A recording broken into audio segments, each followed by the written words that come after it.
সুপ্রভাত বন্ধুরা, তোমরা সবাই কেমন আছো? আশা করছি খুব ভালো আছো, সুস্থ আছো। তো আমার নতুন আরও একটু ভিডিও তোমাদের সবাইকে জানাই অনেক অনেক স্বাগত। তো এখন সকাল 7টা বাজে, এখন থেকে আমি ভিডিওটা শুরু করে দিচ্ছি। তো সকালবেলা ঘুম থেকে উঠে টেবিদেরকে নিয়ে এদিকে চলে আসলাম। এসে এখানে হচ্ছে কি আজকে বৃহস্পতিবার আমবাগান থেকে হচ্ছে কি আমের পল্ল নিয়ে নেব।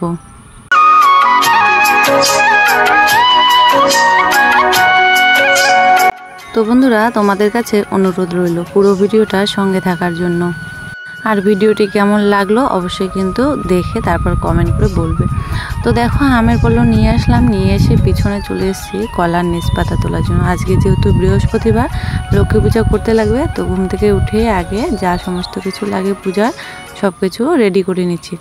পিছনে চলে এসেছি, দেখো পিছনটা একদম জঙ্গলে আবার ভর্তি হয়ে গেছে। তো ঠান্ডার সময় হচ্ছে কি ঘাস মারা ওষুধ দেওয়া হয়েছিল, তখন পিছনের জায়গাগুলো একদম ফাঁকা পরিষ্কার পরিচ্ছন্ন ছিল, আবার ঘাসে ভর্তি হয়ে গেছে। দেখো কত সুন্দর একটা চাল কুমড়োর গাছ ওখানে হয়েছে, তো আমি লাগিয়েছি, তো তাই তোমাদেরকে দেখালাম। তো চলো এখন বাড়ি যাব, বাড়ি গিয়ে বাসি সমস্ত কাজবাজ সারবো ফটাফট। তো বাড়ি এসে আগে রান্নাঘর ঢুকলাম। রান্নাঘর আমি তো রাত্রেবেলা করে আমাদের যে রাতের খাওয়ার বাসনকোসন থাকে সেগুলো মেজে রেখে দিই। তো এগুলো হাঁড়ি করা, এগুলো তো আর রাতে মাজা যায় না, সেগুলো মেজে ধুয়ে নিচ্ছি এখন। আর কালকে হচ্ছে কি রাত্রেবেলা এতটা কানটা ব্যথা করছিল, সেই জন্য কানেরটা খুলে রেখেছি। সে সকালবেলা উঠে আর পড়ার মনেই ছিল না। তো বাসনকোসনগুলো মেজে চলে এসেছে আমার উনানের রান্নাঘরে, যে ঘরে আমি উনানে রান্না করি। ওগুলো ছিল গ্যাসের রান্নাঘরে হাঁড়ি করে। তো এই ঘরটা এখন ভালো করে ঝাড়ু দিয়ে নিচ্ছি। দেখো লেপা মোছা আছে, সেই জন্য আজকে আর মোছামুছি করব না, যেহেতু বৃহস্পতিবার। এদিকে এগুলো কাজকর্ম করতে গেলে আবার আমার ওদিকে অনেকটাই লেট হয়ে যাবে, সেই জন্য। তো এদিকে হচ্ছে কি রান্নাঘরে কোনো সবজিপাতিও নেই, সবজির ঝুড়ি দেখতে পাচ্ছ একদম ফাঁকা। হচ্ছে কি বাজারে যাবে, তারপরে সবজিপাতি নিয়ে আসবে, তারপরে রান্নাবান্না হবে। ওটো 8টা বাজে, প্রাইভেট যাবে না? লাইট বন্ধ করবো? আচ্ছা বন্ধ করি। আসো কোলে নিয়ে এসো। তো ছেলেকে ঘুম থেকে তুললাম, হচ্ছে কি ওর টিউশনই আছে 8:30টার সময়। তো ওকে ঘুম থেকে তুলে ওর ঘুমের চোখটা কাটালাম এটা ওটা বলে, তারপরে যে মুখ চোখ ধুয়ে দিয়ে অন্য জামা কাপড় পরিয়ে দিলাম, জামা প্যান্ট। তো এখন হচ্ছে ক্রিম টিরিম দিয়ে চুলটা আঁচড়ে দিলাম। এখন হচ্ছে কি ওকে কয়েকটা বিস্কুট দেবো, জল দিয়ে ও খাবে। জল আর বিস্কুট খেয়ে টিউশনিতে যাবে। আমি এদিকে বিছানাপত্রটা হচ্ছে কি গুছিয়ে নিচ্ছি এখন।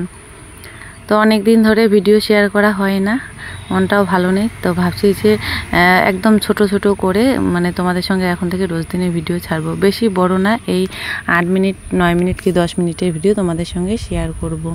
যাই হোক, দেখো বিছানাটা এখন পরিষ্কার করে নিচ্ছি। তো বন্ধুরা এখন প্রায় 9টাই বাজতে চললো।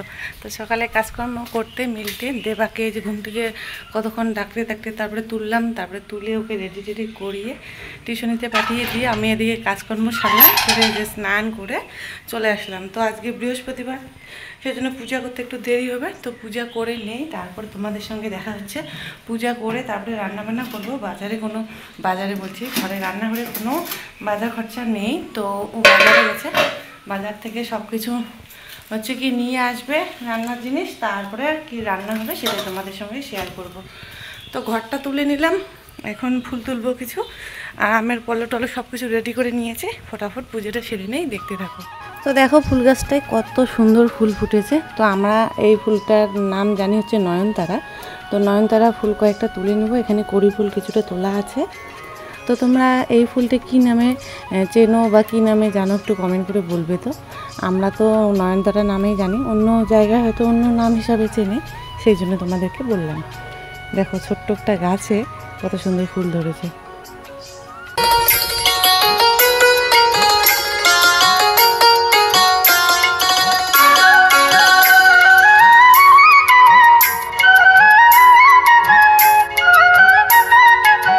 তো আমার এদিকে পূজা কমপ্লিট, বৃহস্পতিবারের লক্ষ্মী পূজার ঘট বসিয়ে দিয়েছি, গোপালকে দিয়েছে আম প্রসাদ। আর এদিকে দেখো আমার পূজাও হয়ে গেছে, দেবার বাবা বাজার থেকে চলে এসছে, নিয়ে এসে লাড্ডু গোপালকে দেওয়ার জন্য। তো যেহেতু এখনই পূজা করলাম, তো সেই জন্য ওকে বললাম তুমি তো স্নান করে ঠাকুর ঘরে আসবে, তুমি পূজাটা করে নিও, মানে এই যে লাড্ডু নিয়ে এসছে এগুলো পরে আমার বর দিয়ে দেবে। তো পূজা কমপ্লিট করে প্রসাদ একটু মুখে দিয়ে চলে আসলাম রান্নাঘরে। দেখো এসে সজনা ডাঁটা কেটে নিয়েছে। এখন তো এরকম কচি কচি সজনে পাওয়া যায় না। তো ডালের বড়ি নিয়ে এসে, ঢেঁকি শাক নিয়ে এসে, আর ওই কাঁচা আমলের কিছু সবজিপাতি সেগুলোই নিয়ে এসছে। ডালের বড়ি যে ভেজে নিয়েছে, এগুলো মটর ডালের বড়ি। আর এদিকে সজনা আলু কেটে নিয়েছে। শাক, ঢেঁকি শাক এখনও বেচা হয়নি, এই তরকারিটা বসিয়ে দিয়ে বেচবো। লোহার কড়ার মধ্যে রান্না করছি। কীভাবে রান্না করে আমি তাহলে জানি না, ডালের বড়ি দিয়ে সজনা দিয়ে। তো হচ্ছে কি কালো জিরে আর শুকনো লঙ্কা ফোড়ন দিয়েছি। ঝালের জন্য কয়েকটা কাঁচা লঙ্কা দিয়ে দেবো। কাঁচা লঙ্কা দিয়ে দিলাম একটু ভাজা ভাজা করে। এখন হচ্ছে কি সজনাগুলো দিয়ে দেবো। আর এদিকে জানালাটা বন্ধ করে রেখেছি, কারণ এত বাতাস উঠেছে এদিকে। বাতাসের জন্য রান্না করা যাচ্ছে না, আগুন নিভে যাচ্ছে সেই জন্য। তো আজকে প্রথমবার এই যে সজনা আলু ডালের বড়ি দিয়ে রান্না করছি। আর শুধু একটু বাটা করে দেবো, জিরা বাটা, আদা বাটা হয়তো দেবো, আর কিচ্ছু দেবো না। জানি না কীভাবে রান্না করে সজনা দিয়ে। তোমরা যদি কেউ জেনে থাকো একটু বলবে, আমি রান্নার অত কিছু জানি না।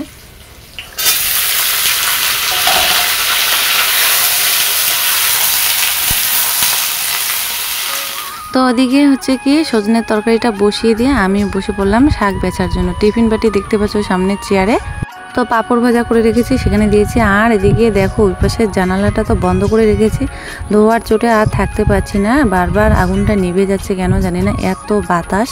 আর রান্নাঘরটা আমার এতটাই ছোট, এদিকে যদি দরজাটা খোলা থাকে দরজা দিয়েও বাতাস আসে, আবার জানালাটা খুলে দিলেও জানালা দিয়েও বাতাস আসে।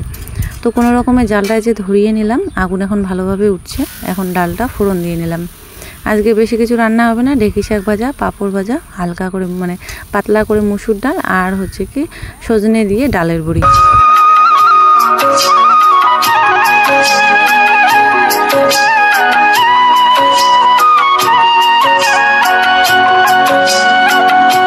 তো খাওয়া দাওয়া কমপ্লিট করে সেই সকালবেলা টেপিদেরকে ঘুম থেকে উঠে জমিতে বেঁধে গেছিলাম। এখন দেখতে আসলাম, একটু আলাদা জায়গা বাঁধলাম, ঘাস যেখানে ভালো আছে। তো দেখো ছাগলের বাচ্চা হয়েছে, এগুলো আমার জায়েদের। দুইটা ছাগলের দুইটা বাচ্চা হয়েছে। ছোট ছোট ছাগলের মানে ছাগল ছানাগুলো দেখতে কিন্তু খুবই ভালো লাগে, তাই তোমাদেরকে দেখাচ্ছি, একটা ছেলে একটা মেয়ে। যাই হোক বন্ধুরা, আজকের ভিডিওর কোনটা অংশ তোমাদের সবথেকে ভালো লাগলো অবশ্যই কিন্তু কমেন্ট করে বলবে।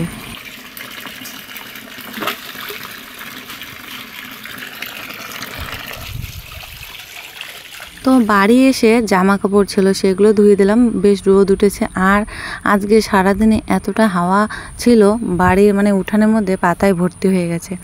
তো বাড়ি এসে জামা কাপড়গুলো ধুয়ে রিম্পাদের বাড়ি চলে এসেছি, মানে আমার জায়ের বাড়িতে। জায়ের মেয়ের সঙ্গে এখন আম মাখা খাবো। তো ওদের গাছ থেকে দুটো আম পেড়ে নিলাম। তো এই সময়টা তো কাঁচা আমের সিজন। তো এই কাঁচা আমের সিজনে যদি কাঁচা আম মাখা না খাই তাহলে সময়টা একদম বেকার হয়ে যাবে। সেই জন্য দেখো আম মাখা করে নিলাম। কিছুটা তেঁতুল দিয়ে দিয়েছি, আর দেখতে যেমন টেস্টি হয়েছে খেতেও দারুণ হয়েছে। দিয়েছি একটু সর্ষে, কাঁচা লঙ্কা বাটা, লবণ, হলুদ, চিনি, আর হচ্ছে কি তেঁতুল। তো এগুলো হচ্ছে কি দিয়ে মাখা করলাম, দারুণ হয়েছে খেতে সত্যি। এবছর তো আমাদের এই পাশে বেশিরভাগ বাড়িতে আম গাছগুলো একদম ফাঁকা, মানে আম বেশি একটা নেই বলতেই চলে। তো দেখো রিম্পার সঙ্গে এখন আম মাখা খেয়ে নিচ্ছি। আম মাখা খেয়ে দিয়ে তারপরে কি করব সেটাও তোমাদের সঙ্গে শেয়ার করব। আর একটা কথা বলি, আমরা কিন্তু রাজবংশী। তো আমরা বাড়িতে যেভাবে কথাবার্তা বলি সেভাবে যদি আমি কথাবার্তা বলি তোমাদের সঙ্গে, তাহলে না আমার ভিডিও করতে খুবই সহজ হয়ে যায়। বেশি একটু মানে কাটিং করে কথা বলতে গেলে আমার সব কিছু গুলিয়ে যায়। এই খেয়েছি গিয়েছি মানে কলকাতার ভাষায় ওরকমভাবে বললে আমার ভয়েস দিতে খুবই মানে সময় লেগে যায়। সেই জন্য মাঝে মধ্যে ভাবি আমি বাড়িতে যেভাবে কথা বলি সেভাবে মনে হচ্ছে তোমাদের সঙ্গে ভিডিও এডিট করে দিয়ে দিই, তাহলে খুবই ভালো হয়। যাই হোক, এদিকে আম মাখা খেতে খেতে অনেকটা সময় পার হয়ে গেল, এখন 1টার মতো বেজে গেছে। আর এদিকে লক্ষ্মীকে নিয়ে আসলাম, লক্ষ্মীকে জল দিয়ে দিলাম। লক্ষ্মীকে জল খাইয়ে এই যে এখন টেপি আর ভুলুকে জল খাচ্ছে। ভুলু দেখো কত বড় হয়ে গেছে, যা রোদ উঠেছে চারিদিকে, ছায়ার মধ্যে বেঁধে রেখেছি। তো বন্ধুরা এখন বিকেল 4টার মতো হয়তো বেজে গেছে। তো টেপি লক্ষ্মীদেরকে জল দিয়ে বাড়িতে এসে আমি একটু শুয়েছিলাম। শুয়ে থাকতে থাকতে একটু ঘুম মানে চোখের মধ্যে ঘুম লেগে গেছে। ঘুম থেকে উঠে দেখি 4টার মতো বেজে গেছে। যাই হোক, এখন এই যে জামা কাপড়গুলো দুপুরবেলা ধুয়ে দিয়েছিলাম সেগুলো তুলে নিচ্ছি। সব জামা কাপড় শুকিয়ে গেছে, এখন উঠানটাও ঝাড়ু দিয়ে নেব। আর দেখতেই পাচ্ছ গাছের পাতাগুলো এত মানে জোরে জোরে নড়ছে, প্রচণ্ড পরিমাণে সারাদিনে বাতাস, সেই জন্য উঠানের মধ্যে একদম পাতায় ভর্তি। যাই হোক বন্ধুরা, আজকের ভিডিওটা এতটুকুই রইলো। তো একদম ছোট ছোট করে তোমাদের সঙ্গে রোজ দিনের ভিডিও শেয়ার করব এখন থেকে। তো প্রথম থেকে এখন পর্যন্ত যে বন্ধু আমার এখনও ভিডিওটি দেখছে তাকে অসংখ্য ধন্যবাদ। তো পুরো ভিডিওটা দেখার জন্য তোমাদেরকে অসংখ্য ধন্যবাদ রইল। আর তোমরা বন্ধুরা দয়া করে আমার চ্যানেলটিকে সাবস্ক্রাইব করো, আমার পাশে থেকো। তো আজকের জন্য টাটা, দেখা হচ্ছে নতুন ব্লগের সঙ্গে।